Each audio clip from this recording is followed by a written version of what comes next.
মুসলমান আমরা সমাজে বসবাস করতেছি। আল্লাহ তাআলা আমাকে আপনাকে সকলকেই দুনিয়ায় পাঠিয়েছে।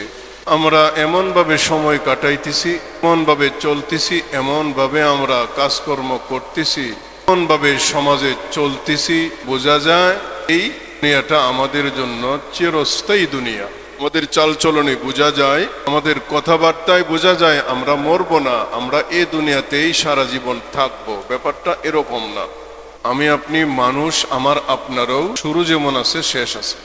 দুনিয়ার যেমন শুরু আছে আবার শেষও আছে। মানুষের যেমন জন্ম আছে আর মৃত্যু আছে। জন্ম এবং মৃত্যু এর ভিতরের সময়টাই আমাকে কাজে লাগাতে হবে। আমাকে পরকালের সামান উপার্জন করতে হবে, যেই সামান উপার্জন করলে আল্লাহর সামনে দাঁড়ালে আমাকে যেন অসংখ্য অগণিত অজস্র মানুষের সামনে লজ্জায় পড়তে না হয়, শরম পাইতে না হয়। জন্য এই দুনিয়ার ব্যবস্থা।